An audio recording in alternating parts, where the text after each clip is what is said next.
Colonel professor doctor Rajesh Kumar ji हैं, जो कई किताबों के लेखक हैं और Guinness book of world record में इनका नाम दर्ज है। तो आज वो आपको संबोधित कर रहे हैं, इसलिए मैंने सोचा कि यही आज आप लोग। नमस्कार, जय हिंद और जय जय बिहार। मैं आपके सामने कर्नल डॉक्टर राजेश कुमार जन सुराज के मंच पे बैठा हूँ और आप सबों के सामने, जनता और अपने मित्रों के सामने, भाई बहनों के सामने बैठा हूँ एक बड़े ही अहम मुद्दा लेकर के, और वो है Mahagathbandhan and Tejashwi Yadav as supremo. ये सब्जेक्ट बड़ी चर्चा में रहा है, इसमें बड़े विरोधाभास हैं, बहुत सारी सब्जेक्ट जो है क्वेश्चनेबल है, इस पर सहमति नहीं बन पा रही है पार्टियों में, और ये हमारे तरफ और समाज में और हमारे बिहार में ये क्या फर्क लाएगा, उसके ऊपर हम लोग चर्चा करेंगे। मैं अपने बारे में थोड़ा सा और विस्तार से बताऊं कि सेना में तकरीबन 3 दशक रहने के बाद, जैसा कि साहब ने बताया कि स्वेच्छा से वॉलंटियर होकर के मैं सेना से शिक्षा जगत में आया और एज अ प्रोफेसर वहाँ कुल सचिव रहा। बहुत सारे दायित्व मुझे मिले, सबको बड़े अच्छे से निर्वाह किया हमने to the satisfaction of the university and the chancellor. और उसके बाद ये जो जज्बा है, जैसा कि बताया इन्होंने कि मेरा नाम 2 बार Guinness book of world record में है, यानी कि अद्वितीय इन द वर्ल्ड। एंड उसी तरह उस जज्बे को आगे बढ़ाते हुए मैं आपके सामने एक सोशल सर्विस लेकर के समाज सेवा के नाते अपनी मातृभूमि में कर आया हूँ। और प्रशांत किशोर साहब का जो आइडियोलॉजी है, वो जो 5 सूत्र है, उसको मैं और हम लोग अच्छा और बिहार के हित में समझ करके, मान करके हम लोग आगे बढ़ रहे हैं, और मैं समर्पित हूं उसके लिए। डुमरांव क्षेत्र का रहने वाला हूं।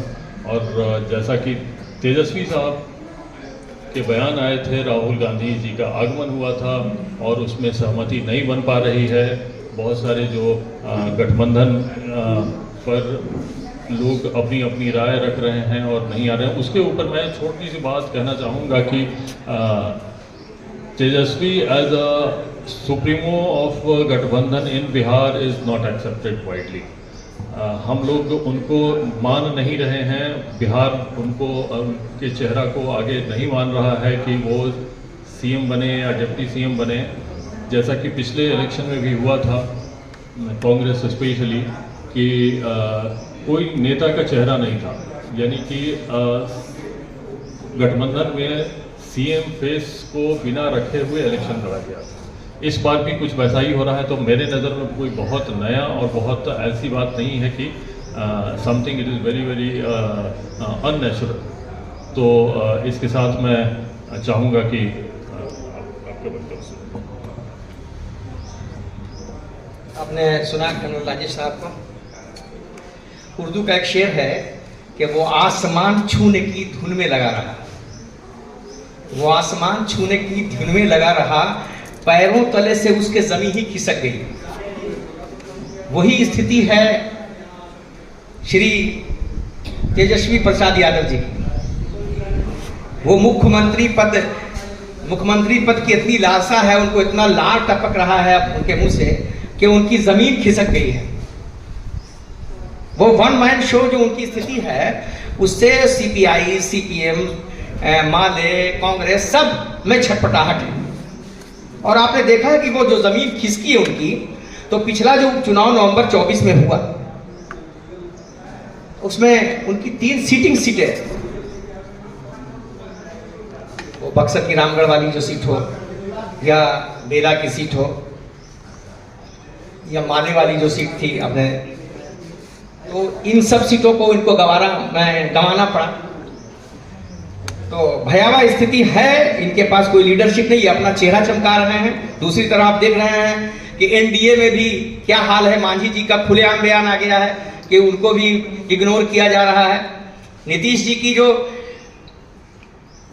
स्वास्थ्य है, और जो स्वर्गीय जॉर्ज फर्नांडिस साहब के साथ जो पाप किया था श्री नीतीश कुमार जी ने,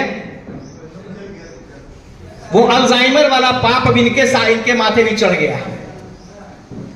तो भयावह स्थिति में बिहार गुजर रहा है और उसमें चूंकि इन लोगों ने हमेशा उन्माद की राजनीति की है, विभाजन की राजनीति की, चाहे महागठबंधन के लोग हों या एनडीए के लोग हों, तो जनता इन सब चीजों से ऊब चुकी है, देख रही है कि नीतीश कुमार का हश्र क्या है, क्या कर रहे हैं माननीय मुख्यमंत्री जी, जो बिहार के 13 करोड़ लोगों का प्रतिनिधि है, उसकी स्थिति क्या है वो देख रहे हैं। हमारे नेता सरदेव प्रशांत किशोर जी बार बार जनता को बता रहे हैं कि मुख्यमंत्री जी क्या कर रहे हैं। ये 9वां फेल जो व्यक्ति है जो कहता है हम इस 13 करोड़ की आबादी के नुमाइंदा बनेंगे, मुख्यमंत्री बनेंगे, उनको भी जनता स्वीकार करने को तैयार नहीं है। और खुद इनके अपने वोटर भी, हम लोगों ने बेला विधानसभा क्षेत्र में देखा कि श्री सुरेंद्र प्रसाद यादव जो जिनके लिए लालू जी भी घर से निकले, श्री सुरेंद्र यादव जी के बेटा के लिए, वहां के यादव समाज के लोगों ने ज्यादा वोट मनोरमा यादव को दिया। तो खुद इनके अपने वोटर्स भी छटपटाहट में है, बेचैनी में है, एनडीए के लोगों में भी छटपटाहट है, बेचैनी है। इसमें जो परिस्थितियां बिहार की हैं, बनी हुई हैं, उस परिस्थितियों में जनता के सामने बुनियादी सवाल पर जो वैश्विक स्तर की शिक्षा है, जो पलायन की पीड़ा है, नौजवानों में जो हताशा है, इन सबके सवाल पर जन स्वराज ही एक रोशनी की किरण है। जन स्वराज ही लोगों की आकांक्षाओं का प्रतीक है। एक मशाल बन करके जन स्वराज खड़ा है लोगों को दिशा देने के लिए। तो ये हम कहना चाहते हैं कि जो तेजस्वी और नीतीश कुमार को अब जनता रिजेक्ट करने वाली है और 2025 में बिहार की जनता में कसमसाहट है, एक बेचैनी है, लोग उबे हुए हैं। इस ऊब को जन स्वराज निश्चित रूप से एक विकल्प के रूप में प्रस्तुत कर रही है और जन स्वराज जनता की आकांक्षाओं पर खरा उतरेगा। मसीहुद्दीन साहब, शायर एक ये भी है कि जिनके घर शीशे के होते वो दूसरे पे पत्थर नहीं मारते। आप पहले अपना मुख्यमंत्री को डिक्लेयर कर दीजिए, 3 दिन से भाषण। अरे भाई हमारी सुनिए, मेरी बात तो सुन लीजिए आप कि मेरी पार्टी का गठन 2 अक्टूबर 2024 को हुआ है। अब 5 महीने की पार्टी है, हमारा अभी संगठनात्मक काम चल रहा है। पूरे बिहार में हमारे 1 करोड़ 7 लाख संस्थापक सदस्य हैं और जो संस्था अभियान अभी लगातार प्रत्येक दिन हमारी उद्घोष यात्राएं जिलों में चल रही हैं, प्रत्येक विधानसभा क्षेत्र में चल रही हैं और एक पूरे बिहार में 1000 इस तरह की बैठकें कम से कम प्रत्येक दिन हो रही हैं। तो इसी में से कोई ना कोई जनता का, हम जन स्वराज का क्या अर्थ है, जनता का सुंदर राज स्थापित करना है। तो कोई ना कोई जनता का सुंदर राज स्थापित करने के लिए आपके सामने आ जाएगा। कर्नल राजेश जैसे लोग, कोई आपने देखा कि lieutenant general Shrikant SK Singh साहब जो vice of chief of army staff, इस तरह के लोग प्रभावित हो रहे हैं जन स्वराज से। तो कोई ना कोई बिहार का लाल इस 13 करोड़ की आबादी का नुमाइंदा बनेगा। जन स्वराज ने तो अभी तक घोषणा नहीं की कि हमारा ये नुमाइंदा, ये लोग कहते हैं कि हम राबड़ी देवी के बेटा हैं, हम लालू यादव के बेटा। विरासत के अलावा है क्या इनके पास? 9वां फेल के पास। वही हाल इधर है। मुख्य भारतीय जनता पार्टी का तो दुर्भाग्य यह है कि उसके पास एक अदद मुख्यमंत्री पद का चेहरा नहीं है। ऐसे में जन स्वराज एक विकल्प जो दे रहा है, तो आपने देखा कि हमारे जो अध्यक्ष, आप बताइए पूरे देश की कोई ऐसी पार्टी है जो जन स्वराज के अध्यक्ष के स्तर, जो व्यक्ति 8 देशों का राजदूत रहा हो, जो भारत सरकार में अपर सचिव स्तर का अधिकारी रहो, जो IAS अधिकारी रहा हो, वो हमारा अध्यक्ष है। ऐसे बिहार में बिखरे हुए लोग हैं जो देश दुनिया की सेवा कर रहे हैं। तो मनोज भारती जैसे लोग, कर्नल राजेश जैसे लोग कोई ना कोई बिहार का नेतृत्व करके आगे बिहार का नेतृत्व करेंगे मुख्यमंत्री के रूप में। लगातार आप लोग बड़े बड़े दावे कर रहे हैं, बड़ी बड़ी बातें कर रहे हैं, लेकिन अपना खुनबा आप लोग संभाल नहीं पा रहे हैं। चर्चा है आपके एक बड़े नेता की भाजपा में चले जाने की।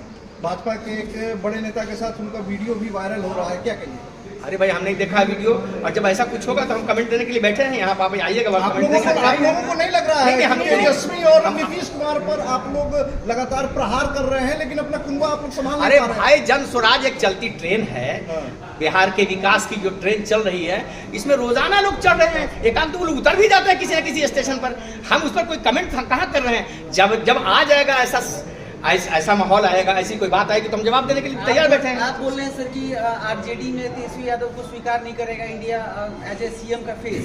जी तेजस्वी यादव के पास 80 सीट है सर, ये आप क्यों भूल जाते हैं? बड़ी पार्टी है बिहार में। जी जब बीजेपी भय खाती है, आप बोल रहे हैं कुछ है नहीं। अरे भाई इनका संगठन कहाँ है? संगठन तो इनका माले का संगठन इनका काम कर रहा है।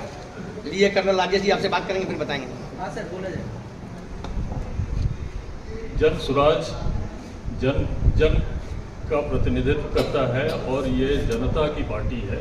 जैसा आप लोगों ने कहा कि कौन होगा, तो आप में से कोई होगा, हम में से कोई होगा, बिहार से कोई होगा, लेकिन किसी परिवार से नहीं होगा, किसी व्यक्ति विशेष और किसी जाति विशेष, किसी धर्म विशेष का नहीं होगा। ये जनता का नाम ही जन स्वराज है।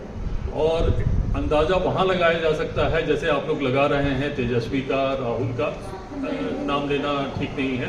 सब लोग अपनी अपनी दावेदारी ठोक रहे हैं। यहाँ पार्टी दावेदारी ठोक रही है और पार्टी में से ही होगा।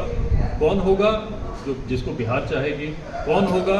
जो बिहार को आगे ले जाएगा। कौन होगा? जो बिहार का विकास करेगा। वो कौन हो सकता है? आप डिसाइड करेंगे। लोकतंत्र में तो आप ही डिसाइड करते हैं, लेकिन ध्यान रहे लोकतंत्र में, लोकतंत्र कहाँ है? जन स्वराज के पास। बाकी जगह क्या है? बाकी जगह वही है जो आप कह रहे हैं कि तेजस्वी बनेंगे या नहीं बनेंगे, राहुल बनेंगे या नहीं बनेंगे केंद्र में। तो यहाँ नाम और व्यक्ति विशेष, धर्म विशेष नहीं है, यहाँ जनता विशेष है, यहाँ राज्य विशेष है और पार्टी विशेष है। कर्नल साहब, पलायन पे बड़ी बात आप लोग करते हैं। बगल में आपके बंगाल से पलायन हो रहा है, जो वहाँ घटनाएं घट रही हैं, इस मुद्दे पे आप लोग कुछ भी नहीं बोल। पलायन हो गया था। दो दिन पहले से जो घटनाएं वहाँ घट रही हैं, मैं उस पर पूछ रहा हूँ। हमारे एक वरिष्ठ पत्रकार ने ये सवाल पूछा, पलायन आप लोगों ने कर दिया। पलायन पिछले 10 साल, 20 साल, 30 साल, 45 साल में पलायन हुआ है। ये बात आप जानते हैं, आप मानते हैं और सवाल भी वही। अब हम पलायन को वापस ले आ रहे हैं। लोग यहाँ आ रहे हैं सिर्फ एक ही नाम और एक ही पार्टी का याद करके, वो है जन स्वराज को लेकर के, प्रशांत किशोर की आइडियोलॉजी को लेकर के। मुर्शिदाबाद में जो सांप्रदायिक दंगे हो रहे हैं, उस पर हम लोगों का क्या कहना है? उनका ये सवाल है, इस सवाल का जवाब दें। मुद्दे को भटकाए नहीं। मुर्शिदाबाद सांप्रदायिक दंगों पर आपके क्या विचार है? क्या स्टैंड है आप बताइए। प्रशांत किशोर क्यों नहीं आगे आके कहते हैं कि नहीं ढकना चाहिए राष्ट्रपति शासन में? देखिए घटना कहीं भी हो, सर डर ये नहीं नहीं, नहीं। माइनॉरिटी वर्ग से फिर प्रशांत किशोर से दूर भाग जाएंगे अगर इस मुद्दे पे? नहीं, ऐसा कुछ नहीं। देखिए जो इंसाफ की बात है और जो कानून की बात है, कानून को अपना काम करना चाहिए। और निश्चित रूप से भारत के गृह मंत्री श्री अमित शाह जी और वहाँ के मुख्यमंत्री श्रीमती ममता बनर्जी जी, दोनों को गंभीरता से इस समस्या का निराकरण करना चाहिए। चाहे पलायन हो या कोई घटना घट रही हो, इन सब चीजों पर गंभीरता से नजर रखनी चाहिए। बंगाल में राष्ट्रपति शासन लागू होना चाहिए? बंगाल में राष्ट्रपति शासन लागू होना चाहिए क्या? जी, बंगाल में राष्ट्रपति शासन क्या होना चाहिए कि नहीं? होना चाहिए कि नहीं होना चाहिए? हम ये कहाँ से कहेंगे? वो तो वहाँ के जो राज्यपाल हैं वो राष्ट्रपति को रिपोर्ट करेंगे क्या करना है। हम तो उसकी निंदा कर रहे हैं सर। निंदा हम बिल्कुल निंदा कर रहे हैं। शासन लागू होना चाहिए या नहीं होना चाहिए? जवाब दीजिए। देखिए लोकतंत्र में एक चुनी हुई सरकार को कैसे आसानी से हटा दिया जाए, ये हम कैसे बोलेंगे। लेकिन हम निश्चित रूप से कहते हैं कि जो जितना वहाँ की मुख्यमंत्री दोषी हैं, उससे कम दोषी भारत के गृह मंत्री नहीं है। मेरा ये कहना है। बड़ा अच्छा सवाल था कि वहाँ पे एक टुक में आपने कहा कि लागू होना चाहिए या नहीं होना चाहिए राष्ट्रपति शासन, हाँ या ना में जवाब दीजिए। यही आप लोगों ने सवाल किया है और महाशय ने भी यही पूछा है। इस पर मैं छोटी टिप्पणी करेंगे कि वहाँ अराजकता नहीं होनी चाहिए, वहाँ शांति बहाल होनी चाहिए। उसके लिए सरकार जो गठित है केंद्र में और राज्य में, उसको जो उचित कदम उठाना है वो उठानी चाहिए। अगर आप ये समझते हैं कि दंगा नहीं रुक रहा है और राष्ट्रपति शासन आने से ही रुकेगा, अगर देश समझता है, वहाँ का प्रशासन ऐसा समझता है, तो होना चाहिए। बिल्कुल होना आपकी चाहिए, पार्टी को लेकिन क्या अंततः क्या होना चाहिए, शांति बहाल होना चाहिए, वहाँ दंगा रुक जाना चाहिए फोर्थवेट। वक्फ और वोट उस- पे सर जन स्वराज की क्या राय है?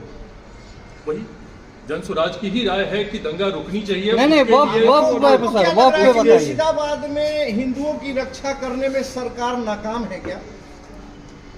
केंद्र की सरकार और राज्य की एक सरकार सेकंड, दोनों एक में। सेकंड, एक सेकंड, एक सेकंड। मुर्शिदाबाद में हिंदुओं की सुरक्षा ममता बनर्जी कर पा रही है क्या? नहीं, ममता बनर्जी नहीं कही, वहाँ का प्रशासन कर पा रहा है क्या? ममता बनर्जी ही तो अभी कर्नल साहब संशोधन कर दे, सीनियर जर्नलिस्ट।